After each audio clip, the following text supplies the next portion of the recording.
He played a tough game that followed an all too familiar pattern, resulting in a Cade Cunningham buzzer beater to send Miami to their 9th straight loss. We break down the game, Bam Adebayo's big night, and debate whether or not Pat Riley needs to move on today's episode of Locked On Heat.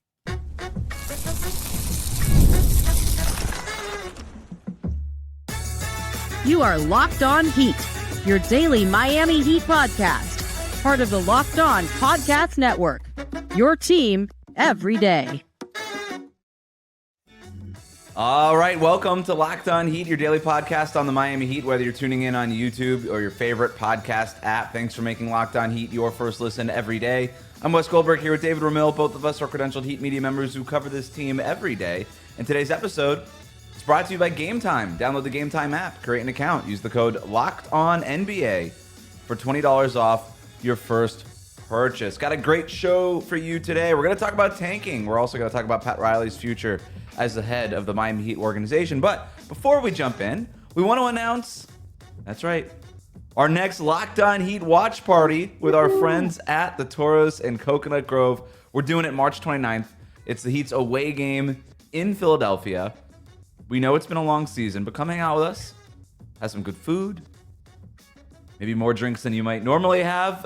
Celebrate the end together. That's what we're going to do. We're going to be celebrating the end at the Taurus. Not quite the end, March 29th. There's only a couple of regular season games after that. But close enough to the end, David. A chance to win, too. I mean, Philadelphia. That's true. Unless Quentin Grimes has something to say about it. Always a possibility. Joel Embiid with a miraculous comeback. No, I don't. We are recording this the morning after the Heat lost to the Pistons on a Cade Cunningham buzzer beater. And David, hear me out. That was the best possible result the Heat could have asked for. Oh boy, here we are. I told you I'm embracing the tank, David. I told you, and if I'm anything, I am a man of my word. This is the best possible scenario. They played well enough to win. Bam went off, was aggressive Bam, that Bam everybody always wants to see. Tyler Hero played really well. Hit some clutch free throws at the end. I was really impressed with that final play. Gets Jalen Duren on the switch, gets to the free throw line, something that we haven't seen here in Miami. A big reason for Miami's fourth quarter collapses has been the fact that when the three-point shot isn't falling, which is probably the biggest reason, is sort of a make or miss type of reason, but when the three-point shot isn't falling, they don't have Jimmy Butler to get to the line and slow the game down and control the pace a little bit. They don't have a guy that can get to the free throw line at will. I'm not saying Tyler Hero gets to the free throw line at will, but for his ability to get Jalen Duren on the switch on Miami's last possession and then draw the fouls and then make the two free throws to tie the game, I thought was really impressive. So you get that. You get Bam Adebayo's big game, some nice contributions from other guys on the roster, and a chance to break an 8-game losing streak. But no, instead, Cade Cunningham bails them out with a banked-in buzzer beater, and the Heat can walk away with their heads high, knowing that they played well enough to win. They didn't get blown out by 30 points like they did against the Knicks or the Grizzlies, but we're still on the tank path. We'll get into the tank odds, the lottery odds here in a second, but do you agree that this was the best possible result that you could have asked for? Absolutely not. Absolutely not. You wanted to win. I think, yeah, absolutely. I mean, 9 games is a lot. That's a hell of a long losing streak. Keep and it listen, going, let's go.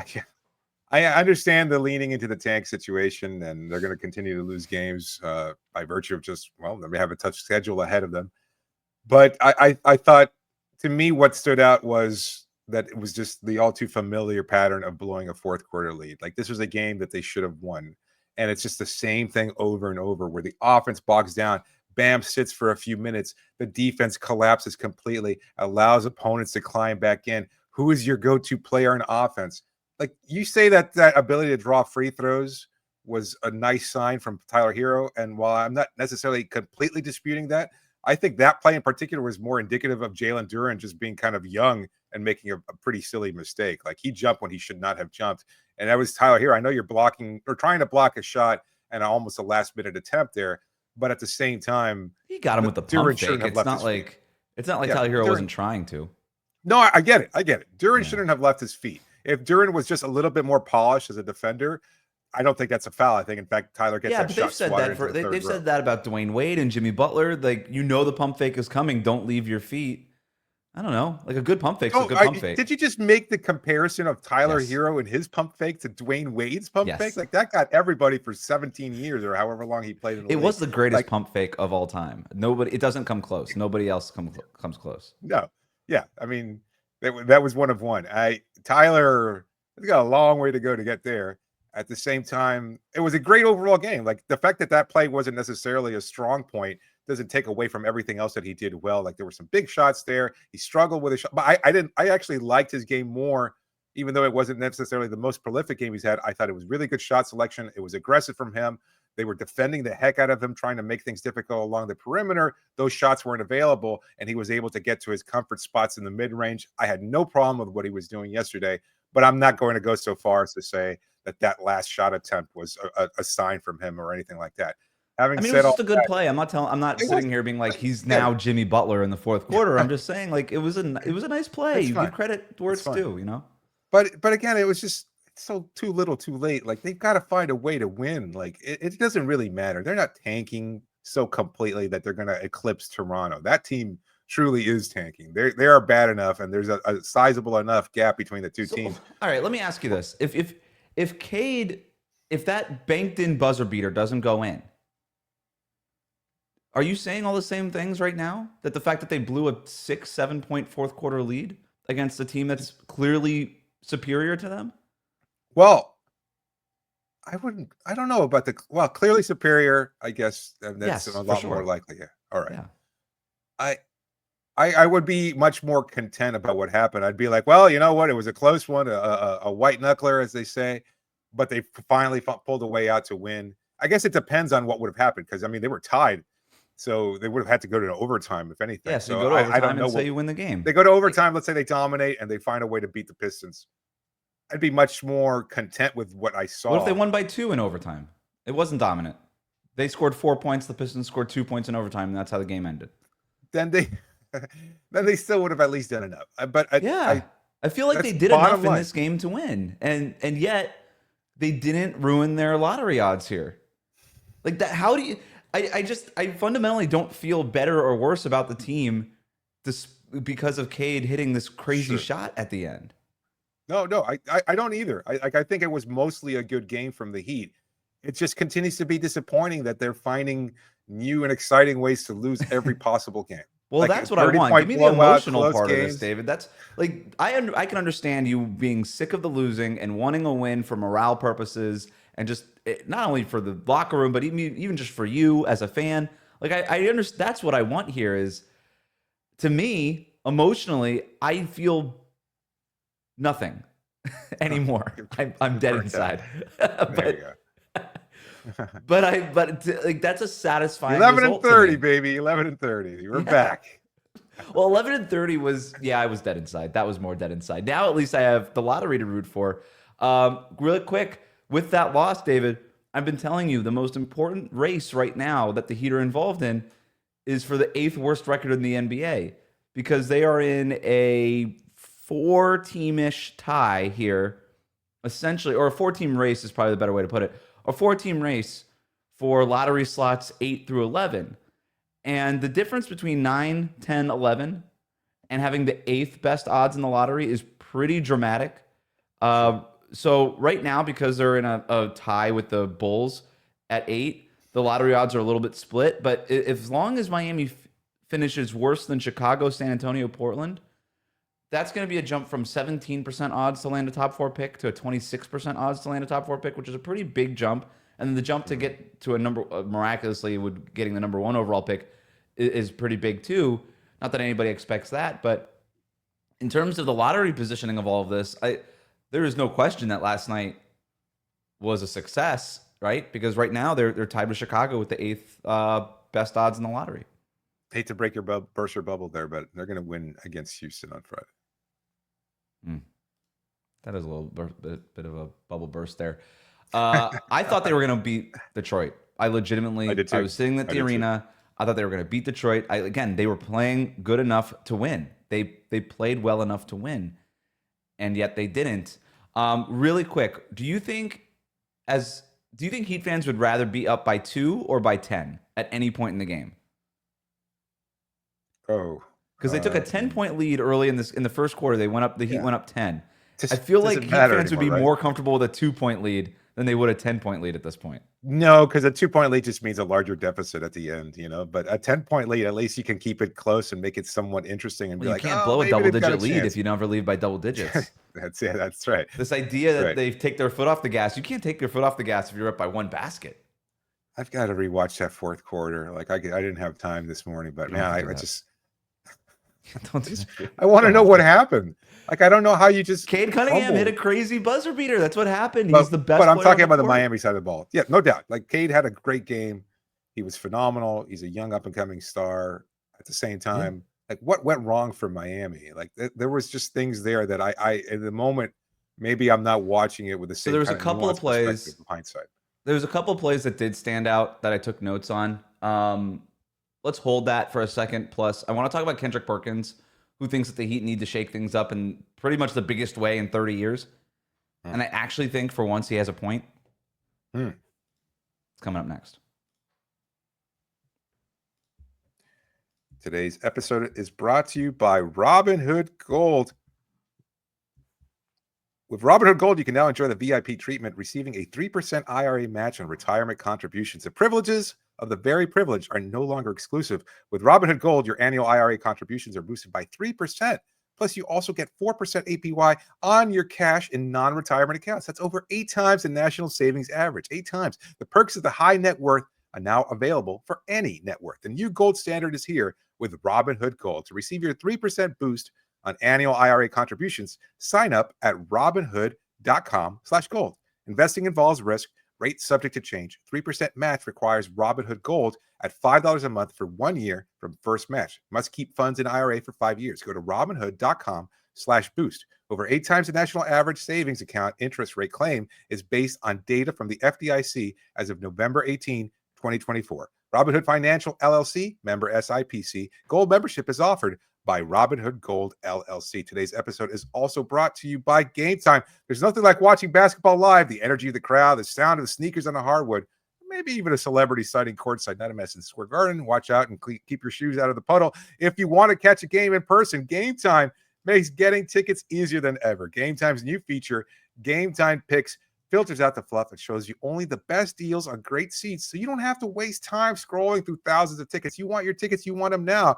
And that's what makes Game Time so convenient. You can check the Game Time app, and there are amazing deals on some huge matchups coming up. You want to see Jimmy Butler come back to Miami? This is the place to do it. Game Time Picks even highlights super deals, giving you the best bang for your buck. So take the guesswork out of buying tickets with Game Time Picks. Download the Game Time app, create an account, and use the code LOCKEDONNBA for $20 off your first purchase. Terms apply, but again, create an account, redeem the code LOCKEDONNBA for $20 off. Download Game Time today. What time is it? It's game time. We'll be right back. Thanks again for making Locked On Heat your first listen every day. A reminder that your favorite NBA team has a free daily newsletter. Introducing the Locked On Heat newsletter, one stop for ultimate Heat and league coverage with local analysis and amazing writing from Katie Heindel, Mike Shear, and Locked On fantasy basketball tips from Josh Lloyd. Sign up for free now at LockedOnDaily.com. David, I think the fourth quarter really came down to when they blew that lead. Just a couple whiffs plays. It's the attention to detail stuff that Eric Spoelstra keeps talking about. There was one where Jaime Jaquez and Khalil Ware both fell asleep on a Tobias Harris back cut. There's no excuse for it. Even calling it a back cut, it was more of a cut from like the left wing. It was right in front of them, and they just didn't know he was there. Yeah. And there was a couple of missed box outs that I noticed. That they got me killed is in it, the paint. Yeah, the rebounding. They were crushed on the rebounding edge. They got killed in the paints in the point. Duran had a monster game, but it was just an overall effort too from all the Detroit Pistons. And I actually thought that Bam was a little frustrated. Like, as good a game as he had offensively, I think he was frustrated doing everything else defensively. All the little things, as you say. Like, he's doing all the little things. He's the only one doing all the little things. You could make a claim that maybe Davion Mitchell is helping in some regards, and you see some other players occasionally hustling for a rebound or making the right play as far as boxing out. But I noticed a couple of times, a couple of possessions there where Bam, it was the first time I think he shot a three-pointer too. And on one possession, he was guarding everybody. He had to switch I think onto Cunningham, and then he had to drop back and try to out rebound Dern, and you could just see his shoulders drop a little bit. Like, God damn it, do I have to cover this guy, the all-star, and then have to cover the 7-foot monster as well? Like, I can't do everything. And then he came back kind of lolling back on offense, and it was just like, you know what? I don't even want to deal with another missed shot or another bad pass or another turnover. I'm just going to put up this three myself, and he winds up hitting it. But you could kind of see, maybe I'm reading into it. I don't want to play pop psychologist or, or anything like that. But for me, I saw frustration mounting there. And I wonder if he's just getting a little tired of having to be the one guy who's doing all the little things. It's got to be exhausting at the very least. And no I tip my hat to him, because what he's doing on both ends is just crazy. I mean, it is exhaustive, unforgiving, and often by this fan base, unrecognized work that he's putting in. And so I get it. And there was other things too. Like, there was 2 possessions in like the final 5 minutes where they just didn't generate anything offensively. They come out of a timeout. You think they would know what they're supposed to be doing. They don't. They don't get a good shot. There's another possession where Haywood Highsmith just didn't get back in transition and lost Cade Cunningham for an easy bucket. It's those little things that they're, it's a couple of possessions here or there. But then I go back to what I said before. It's easy to nitpick those things. And like I said, I was taking notes in the moment, so I was nitpicking in real time, I suppose. But if Cade doesn't hit that shot and the Heat win by 2 points in overtime, it's less of an issue. But we'll see. Pat Riley turns 80 today. Happy birthday, Pat. Happy birthday, Pat. For some reason, last night's game was broadcast on ESPN. I don't know why. The Pistons are exciting. They lead the league in dunks. They are legitimately exciting. I am glad that team. I am glad that the league at least put Cade Cunningham in a showcase, right? Like, there's been enough of a conversation about how they don't market their young stars enough, and they did that in this game. Now, I don't know if Cade Cunningham beating an 8-game losing streak Miami Heat team changes anybody's opinion about him. Well, that said, buzzer beater, fun team. Well, you look across, game, I should say. You did the national show last night, David. It's not like there was a bunch of awesome games in that early slot. Everybody's resting guys. Tom Haberstroh had this tweet last night that he counted 21 stars were either injured or resting in last night's games. I mean, it's March basketball, I suppose. But anyway, because the game for some reason was broadcast on ESPN, that means that we got the pleasure of hearing Kendrick Perkins talk about our team in the midst of a 9-game losing streak. Ooh. He suggested that it is time for Pat Riley to go. Here's what he said. Yeah, that was a very the Godfather. And Riles we trust. And Riles we trust. Park, last word on this. Brad Stevens, young. Kobe Altman, young. Sam Presti, young. All of those are leading these organizations. All of these organizations are Kobe Altman, young. Need young blood leading this organization. Danny Ainge. Danny Ainge knew I'm going to hand the keys over and go to Utah. Hey, sit this one out, man. I'll see you outside. We're talking about one of those brilliant basketball minds ever. 9-time champions, 2 times with Miami, reached the finals. So, Kendrick Perkins suggesting that it is time for Pat Riley to go. This is not the first time that Perkins has said that Riley's washed and should leave his position is in being in charge of basketball operations in Miami. But I want to focus on the point that he made about the best GMs in the league being young. What did you think about that? I think it's a valid point to a certain extent. Like, this is the part that bothers me, but I'll address Perkins' comments first and what I do agree with it before I kind of like devil's advocate. Not devil's advocate. I kind of just refute it because I think there's another side to this, is that a lot of what's overlooked is that most of these relationships are very conversational. And I think Pat, it's not to say that he's necessarily lost touch with this younger generation of front office personnel, but there is a sizable age gap. And at some point, the relationships you had with the Mitch Kupchaks of the world and other people like that, those kind of fall to the wayside. They age out. Kupchak gets fired. You know, these people move on or retire or quit or get fired. And you're kind of you're the last one standing there. And I think if you're going to look at it, and I don't know how true it is because it came from outside sources, but you hear about what happened with Jimmy Butler and his meeting with Pat Riley, where Pat Riley wept. and talking to Butler, and it kind of was a turn off for Jimmy. Again, I don't know the accuracy or the truth in it, but it kind of underscores the fact that from what I could see, at least the perspective that Riley is not able to connect with younger generation, either in terms of players or in terms of front office personnel. And that being the case, you lose those relationships that are so crucial to getting this deal done. Like, I don't know that anybody is looking at Pat Riley, if you're a 45-something-year-old, 40, 50-year-old something exec, or maybe even younger in some cases. Trajan Langdon, how old is he? He's like 48. in his 30s, right? 48? Is he really 48? I looked it I up. felt like his playing career just wasn't that long ago. But anyway, I guess that's more a reflection on me than on Langdon. But anyway, so here he is at 48. Does he look at Pat Riley with the same kind of reverence?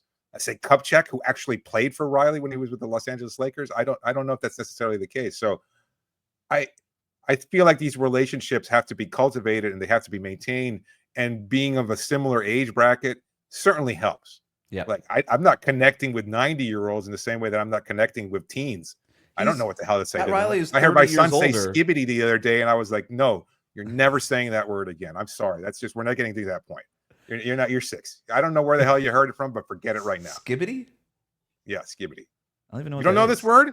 Yes. Is exactly. that a new word or is it an old word? It's a new word because the kids come up with the words and they come up with these things. Sorry, I'm not getting on my soapbox here.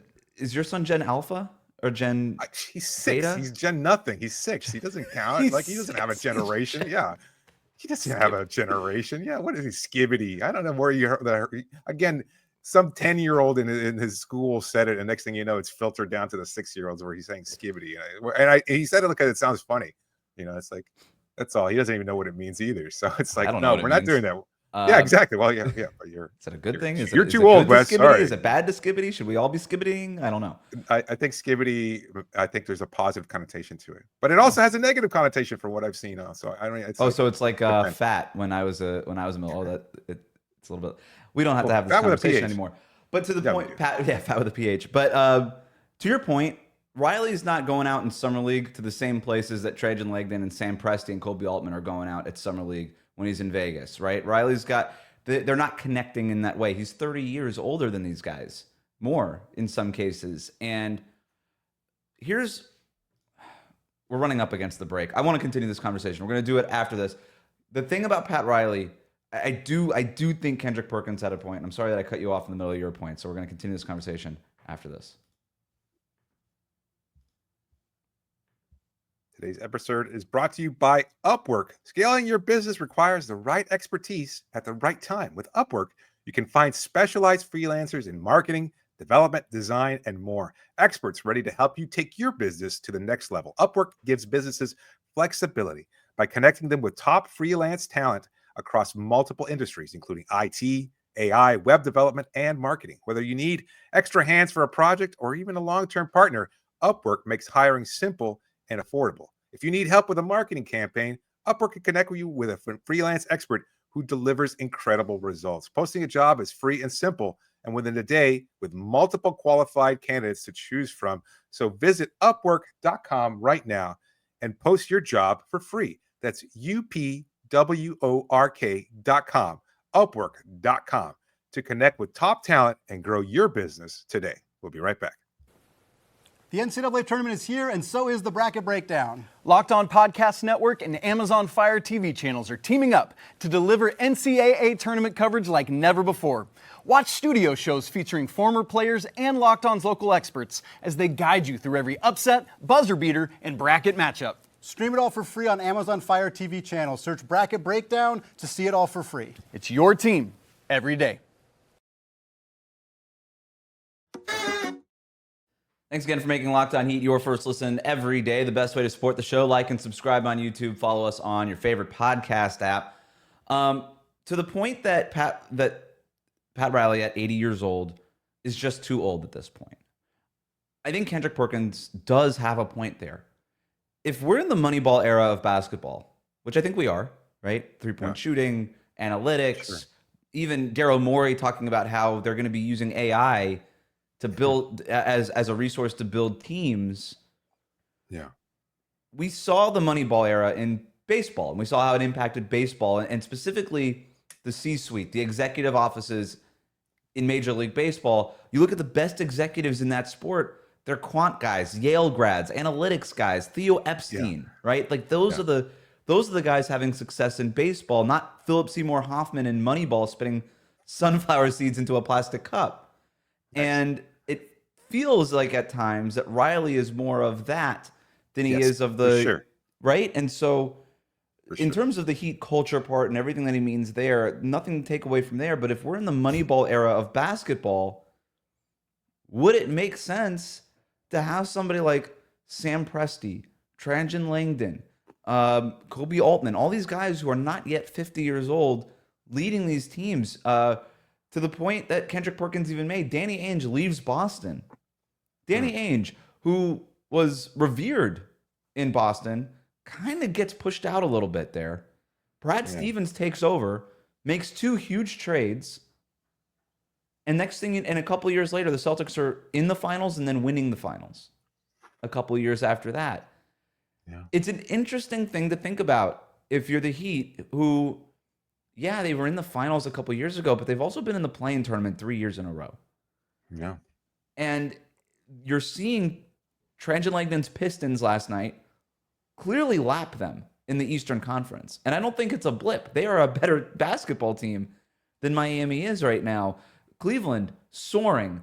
The Celtics at the top of the East. You're seeing these teams lap the Miami Heat in a way where it feels and looks like, even in the standings, that Pat Riley is getting passed by this younger generation. My argument to that, though, is look how Detroit got there. Like, there were some abysmal seasons in between. Last season. And I'm not 27 games losing streak, and fortunately, the Heat, the regular season is over before they can reach 27. No, I mean, there was a lot of losing there. I mean, the Pistons were really bad for a very long time, and they got the benefit of having a lot of drafts, draft personnel. Pick. Yeah. Cade Cunningham. And so Langdon inherited a team that had Cunningham on it. He inherited, like, not to say that he didn't make some smart moves in adding Tobias Harris and things of that sort. Yeah, I mean, those have paid off. Bickerstaff, Yeah, sure. I mean, he's done a lot of nice things there to help this team turn around.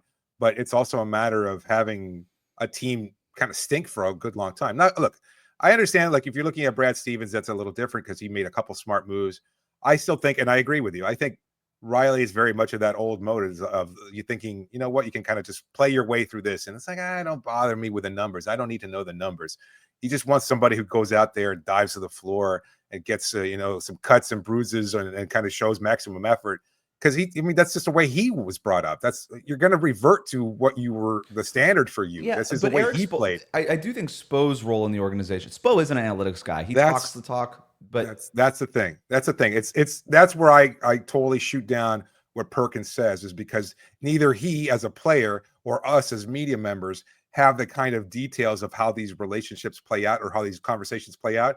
But Pat Riley, as much as he's the figurehead for the front office, is not the lone voice of the front office. There's Spoelstra, there's Adam Simon, there's others there that are influential. Sorry, Andy Ellisberg. They're very influential and powerful in helping shape how these deals get done. And so I don't think it's just Pat going to, making a phone call and saying, come on, give us your guy, and then hanging up, and that's all there is. Like, it's not just that. There's a lot more conversations there. And that's where it's not just the 80-year-old, it's the couple of 50-year-olds beneath him that work alongside him, I should say. But he is the ultimate voice there. And I think I've probably gone too long without saying this. I am not advocating for the Heat to push Pat Riley out. There's no way it's going to happen. And there's no way it's going to happen. That's a good point. So this is almost, but to the point, but there's a difference between coaching and managing and all that stuff. Pat Riley does not coach this basketball team, right? Eric Spoelstra is not a puppet for Pat Riley, as much as some people want to believe that. Eric Spoelstra is in charge of coaching this basketball team. I do get it. But if Riley does have a flaw here, he falls in love with his own guys a little bit too much. Yes. We love Caleb Martin. The fact that he tried so hard to find a way to re-sign Caleb Martin this offseason, and then you look at what he's done since then, Caleb Martin, it's like, why did you try that hard for this guy?